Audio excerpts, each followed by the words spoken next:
शक्यता आहे शासनाकडनं? नाही, प्रत्येक गोष्ट व्हायला एक विशिष्ट वेळ लागतो. मागच्या वेळेला 14 ते 19 म्हणजे देवेंद्रजी मुख्यमंत्री असताना या सगळ्या प्रक्रियेमध्ये मी इतका इन्व्हॉल्व होतो, त्यामुळे मला माहिती आहे 1 वर्ष लागलं मागास आयोगाला अहवाल तयार करायला. आणि त्यामुळे तो हायकोर्टात टिकला.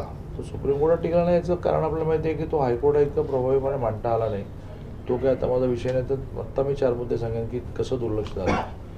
त्यामुळे 1 वर्ष तरी लागणार एवढ्या मोठ्या 12.5 कोटीच्या महाराष्ट्राला 3-3.5 कोटीपेक्षा सुद्धा जास्त मराठा संख्या असल्यामुळे मराठा समाजाचा हा काय म्हणतात डाटा कलेक्ट करायला वेळ लागेल. पण यावेळीची परिस्थिती पाहता आणि आधी सर्वेक्षण झाल्यामुळे त्याचा लाभ होईल, आपल्याला त्याचा आधार घेता येईल. एवढा वेळ लागणार नाही 1 वर्ष, पण माहीत नाही. कारण मागास आयोगाला आता नवीन अध्यक्ष मिळाले, रिटायर्ड जज निवृत्त न्यायाधीश शुक्रे, सदस्यही काही राजीनामे दिल्यामुळे नवीन आले.